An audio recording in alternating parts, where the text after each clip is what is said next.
बताया जाता था।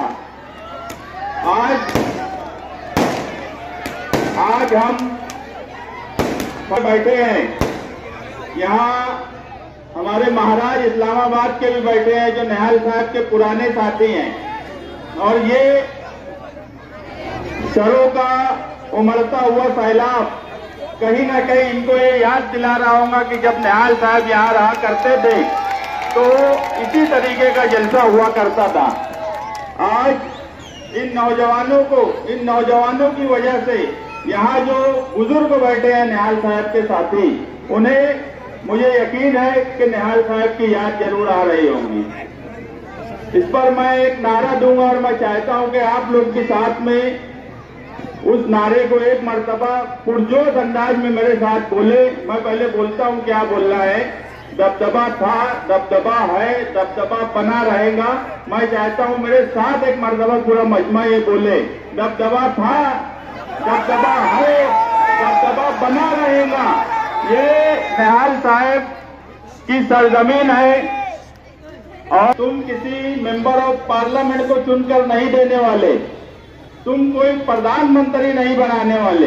ये इलेक्शन तुम्हारे वजूद की लड़ाई है, ये इलेक्शन तुम्हारे संविधान को बचाने का इलेक्शन है, किसी पार्टी का इलेक्शन नहीं है, ना ये इंडिया अलायंस को जिताने का इलेक्शन है, ना ये बीजेपी को हराने का इलेक्शन है।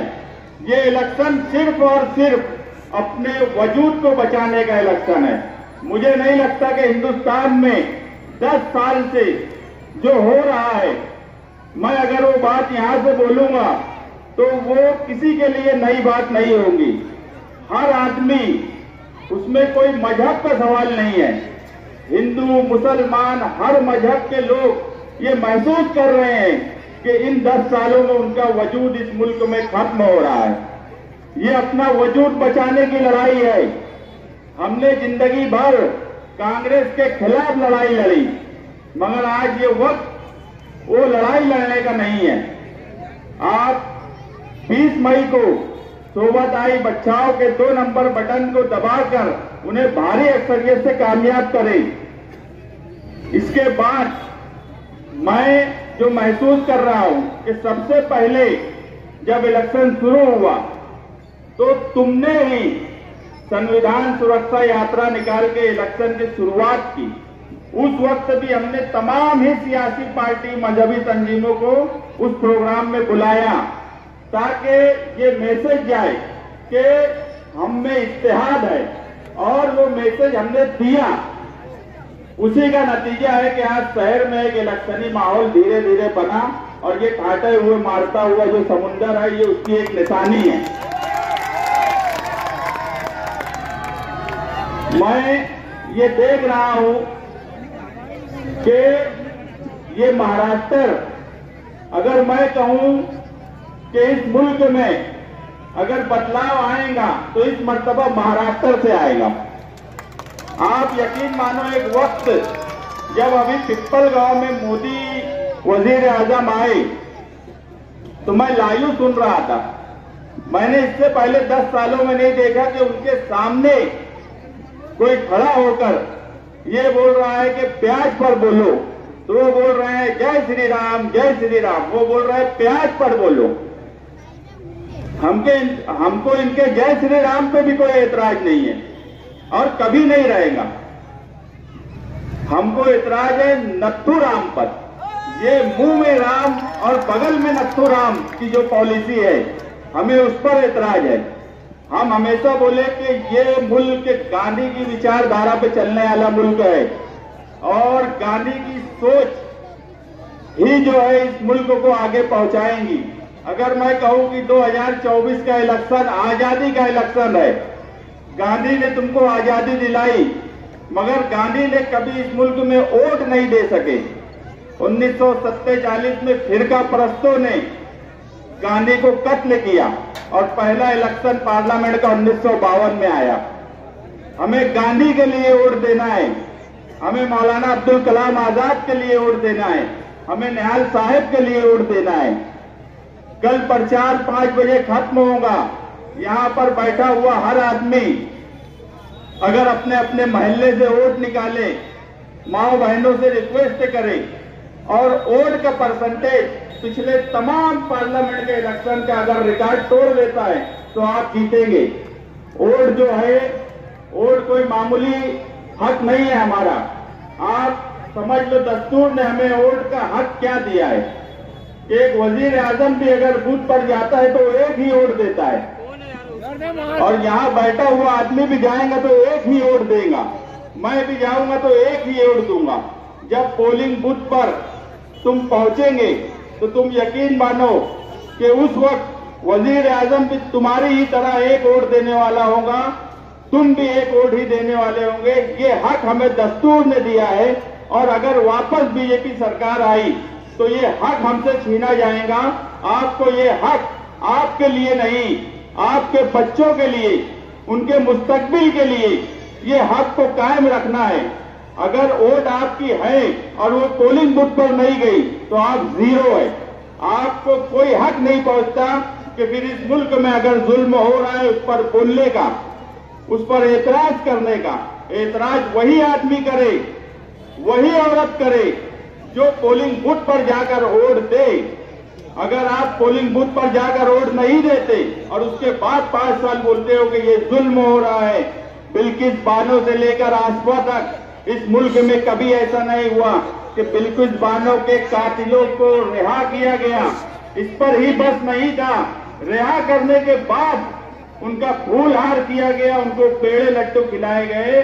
ये समझ लो इस मुल्क की आत्मा उस दिन मर गई थी जिस दिन उन जालिमों को, जो बिल्किस बानो के पेट में प्रेग्नेंट औरत को मारा गया, उसके बच्चे को मारा गया, उसके पूरे खानदान को कत्ल किया गया, ऐसे जालिम लोगों को जिस वक्त निकाला गया जेल से, उनका फूल हार करना, उनको पेड़ा खिलाना, और उस पर अगर आप एतराज करते हो तो उसी वक्त आपका एतराज हक बजानी होगा जब आप पोलिंग बूथ पर जाएंगे और वोट देंगे।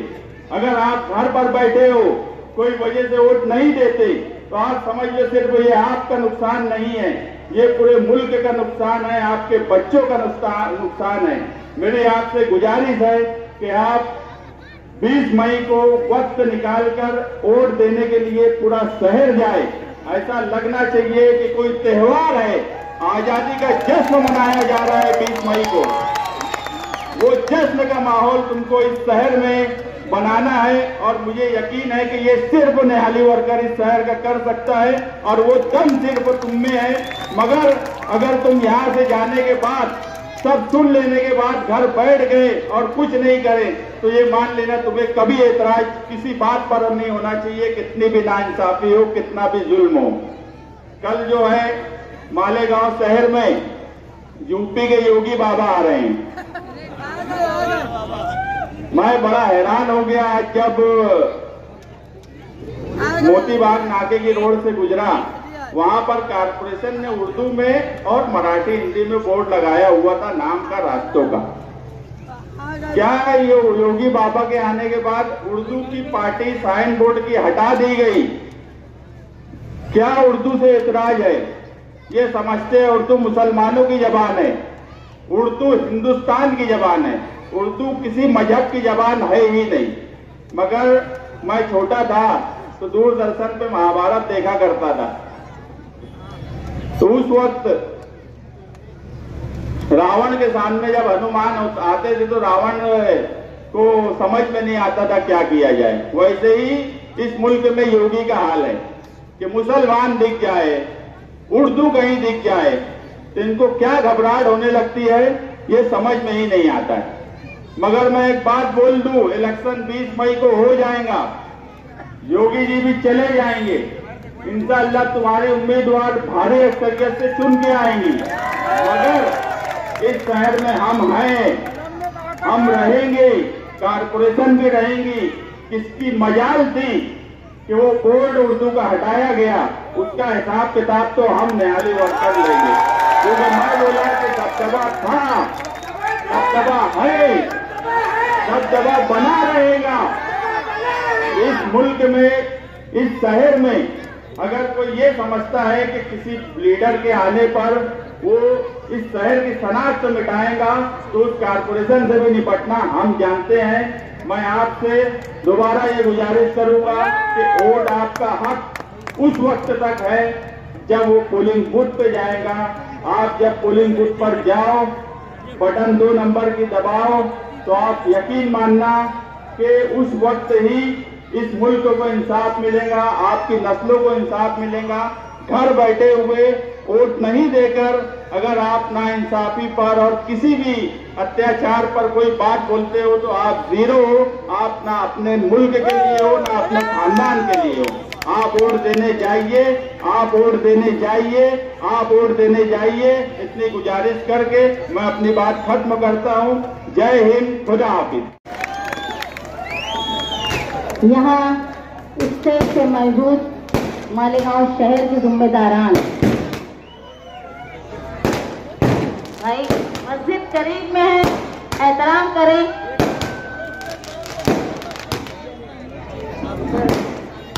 और आप तमाम साथियों, यहाँ फतेह मैदान में जलसा लेना शायद मैंने अपने बचपन से जब से होश संभाली हूँ साथी नेहाल को यहाँ खड़ा देखा था। नेहाल साहब यहाँ तकरीर किया करते थे, शहर के हर कोने में यहाँ से आवाज जाती थी। मैं मानती हूँ कि मालेगांव शहर एक ऐसा सियासी सूझबूझ रखने वाला शहर है कि जिसने साथी निहाल अहमद के साथ ऐसी मोहब्बत निभाई कि वो निहाल अहमद के वैसा वो ताकत पीढ़ियों से दी जा रही है कि आप लोगों की ताकत की वजह से आज मैं सालों बाद निहाल अहमद की जगह पे खड़ी होकर तकरीर कर रही हूँ। ये सारी ताकत ये आप लोगों की है, निहाली वर्करों की है। इसीलिए हम लोग गुरूर से कहते हैं कि दबदबा था, दबदबा है और दबदबा आगे भी रहेगा आप लोगों की वजह से। बता भाई कि आज तक मालेगांव की सियासत में पीढ़ियों से चले आए ऐसे वर्कर नहीं होंगे। हमारे पास आज भी वो वर्कर है जिनके परदादा भी हमारे साथ थे, साहब के साथ थे, दादा भी थे, वालिद भी थे, उनके लड़के भी हमारे साथ। ऐसी खुशनसीबी शायद इस किसी सियासी खानदान को किसी ने दिया होगा जो मालेगांव शहर साथी निहाल अहमद को दे रहा है। आप लोगों का यहाँ आना, हमारी इलेक्शन में हिस्सा लेना, सबसे अहम बात यह है कि हिंदुस्तान का दस्तूर खतरे में और हिंदुस्तान के दस्तूर को बचाने की जिम्मेदारी सबसे बड़ी किसके कंधों पे है, जिसको सबसे कमजोर कौम मानी जाती है, तुम्हारे कंधों पे है, अकलियत के कंधों पे है। हम हिंदुस्तान में मान लो कि 140 करोड़ की आबादी में हम 12-14% वालों के ऊपर ये जिम्मेदारी है कि हम संविधान को बचाएं। और आज तक इस कौम ने हमेशा से हिंदुस्तान के खूबसूरत दस्तूर को बचाने की कोशिश की है और बदले में हमको क्या मिला? वो ये शेर है अल्लामा इकबाल का, बर्फ गिरती है तो बेचारे मुसलमानों पर। ये तकलीफ हमारी है कि हमने आज हमको हमारी सियासत में ओढ़ देने का मजबूरी का सौदा माना जा रहा है। आप बुरा मत मानिए, हमारी दिली तकलीफ है ये कि हमको हरिशंकर महाले के बाद से और खासतौर पर 2014 के बाद से हमको कोई पसंदीदा उम्मीदवार को हमने वोट नहीं दिया। हमने किसको हराना है तो जो जीतने वाला है उसको मजबूरन वोट दिया। और इसकी जिम्मेदार मैं मानती हूँ, जब जनता दल सेकुलर के रहनुमा देवी गौड़ा उन्होंने बीजेपी के साथ पैक्ट किया तो हमने जनता दल छोड़ने का फैसला किया। उस वक्त तमाम पार्टी के जिम्मेदारान, चाहे वो शिवसेना हो, चाहे राष्ट्रवादी हो, चाहे कांग्रेस हो, वो आए हम लोगों के पास कि भाई हमारी पार्टी में शामिल हो। लेकिन हम लोग तब भी कांग्रेस में जाना पसंद नहीं किए थे और अब भी जाना पसंद नहीं करेंगे और इंशाअल्लाह आगे भी जाना पसंद नहीं करेंगे, क्योंकि हिंदुस्तान में आज जो 2014 से जो हालात आए ना, उससे पहले साथी निहाल अहमद साहब कहा करते थे कि मैं महसूस करता हूँ कि हिंदुस्तान में जिस तरह कांग्रेस छोटी और इलाकाई पार्टियों को खत्म करने का काम कर रही है, उसकी वजह से एक वक्त ऐसा आएगा कि वो भी खत्म हो जाएगी। वो वक्त आ गया। लेकिन आज कौन उनको संभाल रहा है? यूपी की साइकिल, बिहार का कंदील, आज वही छोटी पार्टियों के ऊपर उनको भरोसा है जो संभाल रहे हैं। मैं ये मानती हूँ कि अगर इंडिया ये अलायंस बना और आज जो हिंदुस्तान में एक भ्रम है कि मोदी का इक़्तिदार खतरे में है, उसकी सबसे बड़ी वजह है जनता परिवार, सोशलिस्ट लोग, वो लोग जो इन्होंने ऐसी हवा बनाई। हिंदुस्तान की सबसे बड़ी रियासत यूपी और अल्हम्दुलिल्लाह मालेगांव शहर में 70% आबादी यूपी से आए हुए लोगों की ही है। तो ऐसा माहौल बनाया इस सबसे बड़ी रियासत में, जहां कांग्रेस को खड़े रहने की जगह नहीं थी, वहां अखिलेश यादव ने उनको इस ताकत पहुंचाई कि आज वो हिंदुस्तान भर में एक ताकत बन रही है। हमारी आपसे कोई नाराजगी नहीं है, लेकिन हमारी नाराजगी उस वक्त रहती है कि जब इक़्तिदार में आ जाते हैं तो भूल जाते हैं कि भाई यही अक़लियत थी जो तुमको संभाली, तुमको बनाई और 70 साल हिंदुस्तान में राज करने के काबिल बनाई। मेरी आप लोगों से दरख्वास्त है कि ये इलेक्शन हो जाने के बाद अगर अल्लाह का फैसला रहा और यहाँ से हिंदुस्तान से ऐसे शरपसंद जो अक़लियत को दबाने का काम करते हैं उनका खात्मा हुआ और इंडिया गवर्नमेंट बनी, तो उस वक्त ये मत भूल जाना कांग्रेसियों, ये मत भूल जाना कि हिंदुस्तान में दस्तूर को बचाने का काम मुसलमानों ने ही किया है और वो मेरा साहब बोला करते थे कि कांग्रेस में मुसलमानों की ऐसी हैसियत है जैसे बारात में बैंड बाजा वालों की होती है। जैसे ही दुल्हन का घर आता है, बैंड बाजे वाले बाहर, लड़के वाले अंदर, वैसे ही मुसलमान बाहर, गवर्नमेंट में और इक़्तिदार और सब चीज उनका हलवा दूसरी तरफ। लेकिन अब हम ये इंशाअल्लाह ये जो मजबूरी का इलेक्शन है, ये हमारी तकदीर में मैं अल्लाह से दुआ दूं कि ये आखिरी मजबूरी का इलेक्शन होना चाहिए। अब आने वाले इलेक्शन में हम मजबूरी से वोट नहीं देंगे, अब आने वाले इलेक्शन में पार्लियामेंट में हम अपनी पसंद से वोट देंगे। ये ताकत हम बनाएंगे मालेगांव शहर में। आप लोगों ने यहाँ आके इस बात को अहमियत दी कि बोला जाता है कि भाई मुसलमान लोग जो हैं वो फिरका परस्त होते हैं। मालेगांव जो है वो हिंदुस्तान की सबसे बड़ी सेकुलरिज्म की मिसाल है। ऐसा शहर मालेगांव शहर की जहां आबादी 70% से ज्यादा आबादी मुसलमानों की होने के बावजूद भी मालेगांव शहर में साथी निहाल अहमद साहब ने और साथी निहाल अहमद साहब के वर्करों ने कभी मुस्लिम लीग को पैदा होने नहीं दिया। ये हमारी सेकुलरिज्म है। वरना जहाँ जहाँ यहाँ तक के खुद राहुल गांधी को भी मुस्लिम लीग की कॉन्स्टिट्यूएंसी में जाके इलेक्शन लड़ना पड़ा और वो वहां से जीते। उनको भी बचाने का काम हमने ही किया, अक़लियत ने किया। इसलिए अब जब हम आज हमारे सारी ख्वाहिशात की कुर्बानी देकर आज हम सेकुलर पार्टी के नाम से इंडिया गठबंधन के साथ हैं, तो इंडिया गठबंधन की भी जिम्मेदारी है तो जो संविधान को बचाने के लिए और संविधान को बनाने के लिए हिस्सेदारी कर रहा है, उसमें सबसे बड़ी कुर्बानी देने का काम हिंदुस्तान का मुसलमान कर रहा है। उसकी कद्र जानना चाहिए हिंदुस्तान में कि तुम्हारे 140 करोड़ की आबादी में ये जिनको तुम कमजोर पिछड़े हुए बोलते हो वही बचाने की कोशिश कर रहे हैं। आज आप देखो मुसलमान के साथ साथ दलित है तुम्हारे साथ पिछड़े हुए हैं। अभी ये इंडिया बनने से पहले ही अखिलेश यादव साहब ने अपना एक अलग पिछड़ों के लिए, दलित के लिए और अक़लियत के लिए पीडीआई बनाया था। वो ये महसूस कर रहे थे कि हिंदुस्तान में ये सारी चीजें खतरे में। तो कहने का मतलब ये है कि जैसे अभी बोला गया कि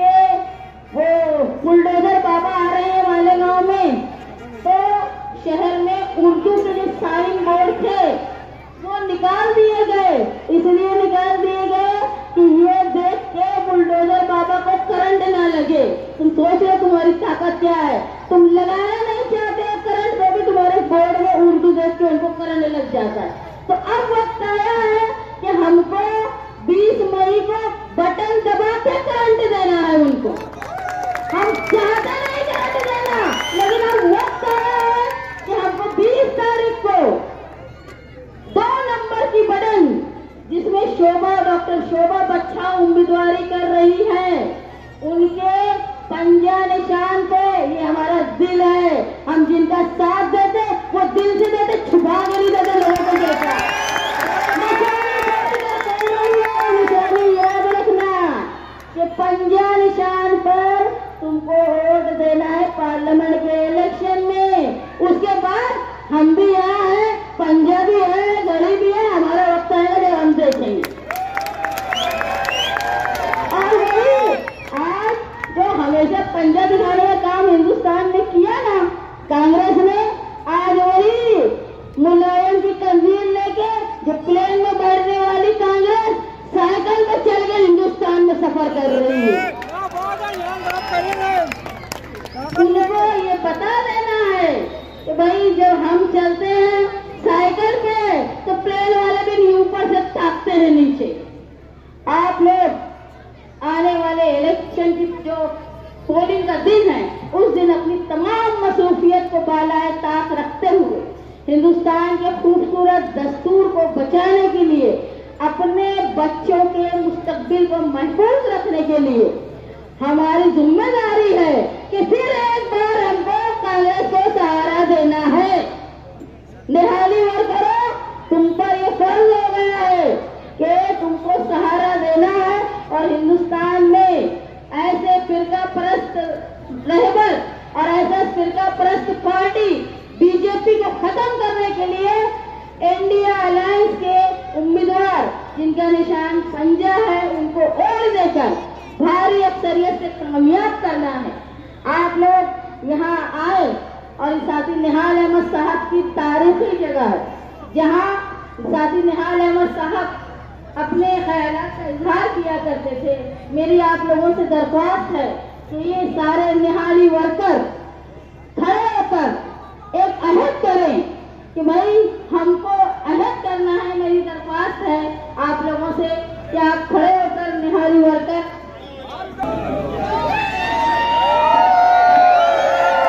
मैं बोलती हूँ, आप लोग उसको दोहराओ, खामोशी इख्तियार कर लें। भाई ये लगना चाहिए, करंट देना है अपने को, और ऐसा करंट देना है मालेगांव से कि ये नागपुर के जनसंघी आरएसएस वालों को झटका लगे। जिम्मेदारी निहाली वर्करों की है, मैं बोलती हूँ, आप लोग दोहराओ। हम निहाली वर्कर देश की 140 करोड़ आवाम से वादा करते हैं 20 मई को नफरत और फिरका परस्ती के खिलाफ देश के संविधान पर बुरी नजर रखने वालों के खिलाफ वोट देकर भारत और उसके दस्तूर की हिफाजत करेंगे। जय हिंद। डायमंड कारपेट, हमारे वहाँ कारपेट, गराज, हेडलोन, रेलवे वाला कारपेट होलसेल रेट में दिया जाता है। हमारा पता याद रखें, मुस्तफा बंगार बाजार, डायमंड कारपेट।